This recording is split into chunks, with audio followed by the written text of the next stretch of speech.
तो इस वक्त हम पहुंच चुके हैं अभी बहर अलरोह के मकाम पे, जिसे बहर शिफा भी कहते हैं। तो हम उस मकाम पे हैं और मेरे अक़ब में आप ये जो पहाड़ देख रहे हैं, ये पूरा अलरोह का इलाका है। और इस इलाके, इस पहाड़ों के इस तरफ जो है वो थोड़ी सी आबादी भी है।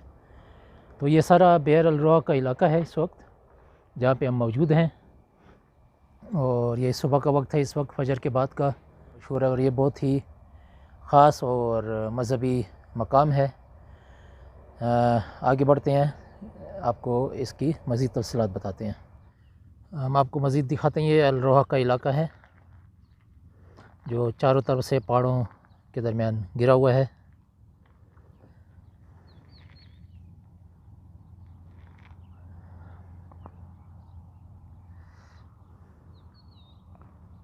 और यहाँ पे एक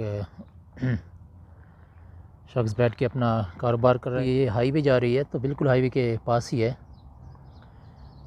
और हाईवे के ऊपर बोर्ड भी इसका लगा हुआ है, तो इस आसानी से इस पे आ सकते हैं। तो ये बदर और मदीना को मिलाने वाली ये हाईवे है और ये सारा पहाड़ी सिलसिला है बदर तक। बदर यहाँ से तकरीबन 70-80 किलोमीटर दूर है बदर का मकाम, जहाँ पे ग़ज़वा बदर हुई थी। तो ये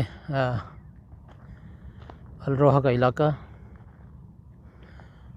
अच्छा, जो अलरोहा का कुआं है उसके साथ एक और तारीख़ी जगह है। ये आप देख रहे हैं, एक छोटी सी मस्जिद बनी हुई है और इसमें ये 2 अफराद जो है अभी नमाज़ पढ़ रहे हैं।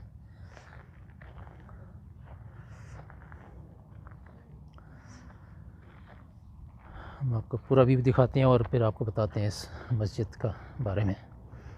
अच्छा, इस मस्जिद की एक तारीख़ी बात यह है कि यहाँ पे जब हज़ूर पाक सल्लल्लाहु अलैहि वसल्लम अपने सहाबा किराम के साथ आए थे, तो उन्होंने यहाँ पे इस जगह पे क़याम किया था और यहीं पे उन्होंने नमाज़ पढ़ी थी। तो ये उनका क़याम की जगह भी थी और यहाँ पे उन्होंने नमाज़ भी पढ़ी।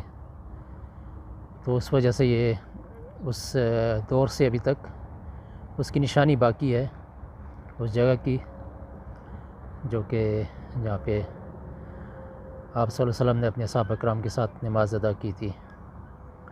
तो इसकी ये एक तारीख़ी बात है इस मस्जिद के बारे में। और ये अभी तक तकरीबन उसी पुराने तर्ज पे है, तो बाद में उसकी थोड़ी तामीर हुई है, ये हुई है। अच्छा, उसके अलावा यहाँ पे इस इलाके में के बारे में ये कहा जाता है कि ये यहाँ पे 70 अंबिया जो हैं वो उनका गुज़र भी इस इलाके से हुआ था और वो इस इलाके में उन्होंने क़याम भी किया था। तो 70 अंबिया के बारे में यहाँ पे ज़िक्र है कि उन्होंने यहाँ पे आके यहाँ से गुज़रे थे और उन्होंने यहाँ पे आके क़याम किया था। एक और यहाँ पे कुएँ के अलावा एक और मौजज़ा यहाँ पे हुआ था कि आप सल्लल्लाहु अलैहि वसल्लम ने यहाँ पे 3 बड़े दरख्त थे, जब जो कि मुख्तलिफ़ फ़ासले पे थे थोड़े थोड़े, जब उन्होंने उन तीनों दरख्त की तरफ इशारा किया तो वो तीनों दरख्त आकर एक जगह इकट्ठे हो गए, एक जगह मिल गए। तो तीनों दरख्त का आना मुख्तलिफ़ उनकी अपनी जगह से जो मुख्तलिफ़ फ़ासले पे थे आके एक जगह पे जमा होना, ये भी एक मौजज़ा है इस इलाके का। अच्छा, एक और जो हदीस में भी कहते हैं कि इसका ज़िक्र है कि हज़रत ईसा बिन मरियम अलैहिस्सलाम जो हैं वो भी इस इलाके में आएंगे। जब उनका नज़ूल होगा तो वो इस इलाके में आएंगे यहाँ, और इस इलाके से वो एहराम बांधेंगे और मक्का की तरफ हिजरत करेंगे। तो ये मकाम है जहाँ पे वो आके अब एहराम बांध के मक्का की तरफ चलेंगे उम्रा अदा करने के लिए। तो इसके बारे में भी काफ़ी रिवायत मिलती हैं किताबों में। अच्छा, इस कुएँ के अगर दाएं तरफ तो मस्जिद आपने देख लिया, आपको मैंने बताया मस्जिद के बारे में। और इसी कुएं से अगर आप बाएं तरफ आएँ तो ये एक छोटा सा 4 दीवारी है। इसके मुतालिक भी कुछ तारीख़ है।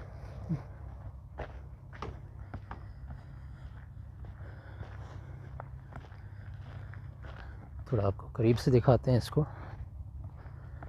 ये सामने इसका गेट है जो अभी शायद मुकम्मल तौर पे बंद किया हो, जो भी है। अच्छा, इसके के बारे में भी कहा जाता है कि ये असल में ये अभी कब्रिस्तान है, कब्रिस्तान की जगह है। यहाँ पे इसको 4 दीवारी करके बंद किया गया है। और ये भी एक मुबारक जगह है। और मुबारक इस लिहाज से है कि जब ग़ज़वे बदर में मुसलमानों को फ़तह हुई, जो कि पहला ग़ज़वा था मुसलमानों का, जब यहाँ पे मुसलमान फ़तह याब हुए और फिर उसके बाद जो सहाबा किराम वहाँ पे ग़ज़वे में शहीद हुए तो उनको तो वहीं बदर के मकाम पे उनकी तदफ़ीन की गई। लेकिन बाद में कुछ सहाबा किराम थे जो ज़ख्मी थे, जिन्हें फिर वापस मदीना की तरफ रवाना किया गया। तो ये तारीख़ में मिलता है कि जब इस मकाम के करीब पहुँचे तो 2 या 3 सहाबा किराम जो उनकी वफ़ात हो गई, यानी वो शहीद हो गए मदीने जाने से पहले ही, इस रास्ते के करीब जो है वो शहीद हो गए। तो फिर उनको ये जो आप 4 दीवारी देख रहे हैं, इस 4 दीवारी के अंदर उनकी कब्रें हैं। फिर उनको यहाँ पे उनकी तदफ़ीन की गई, उन सहाबा किराम की। तो ये भी एक बड़ी मुक़द्दस जगह है, तारीख़ी जगह है इस लिहाज से। और एक जगह किताब में ये भी कहा जाता है कि ये अल रोहा का जो इलाका है ये जन्नत के इलाकों में से एक इलाका है। यानी ये समझे कि एक जन्नत का एक इलाका इसको कहा गया है, क्योंकि यहाँ पे 70 अम्बिया, फिर उसके बाद रसूल पाक सल्लल्लाहु अलैहि वसल्लम, वो उनका गुज़र यहाँ से होता रहा। और फिर आखिर में हज़रत ईसा बिन मरियम जो है वो इस इलाके में आएंगे। और तो इस लिहाज से इसको तारीख़ में बहुत ही अहम मकाम हासिल है इस इलाके को। और ये इलाका अगर देखें तो अभी भी बियाबान सा है। ये पीछे पहाड़ों के पास कुछ घर हैं, बिल्कुल पहाड़ के दामन के पास। उसके अलावा ये इलाका बिल्कुल आप देखें थोड़ा सुनसान सा है।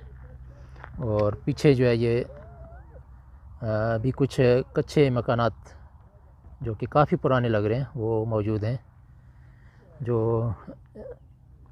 और एक कच्ची सड़क जो है ये यहाँ पे आई, तो इसी सड़क पे आगे कच्चे मकानात हैं। तो इससे ज़ाहिर होता है कि बिल्कुल यहाँ करीब में ही इस कुएँ के आबादी थी उस वक्त में।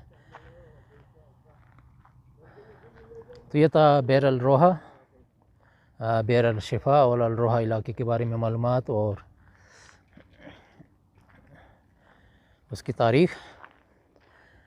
तो इंशाल्लाह आप इसको लाइक करें, शेयर करें और चैनल को ज़रूर सब्सक्राइब करें ताकि आपको मज़ीद तारीख़ी वीडियो मिलती रहें। वीडियो देखने का बहुत शुक्रिया। मिलते हैं इंशाल्लाह अगले व्लॉग में। बहुत शुक्रिया।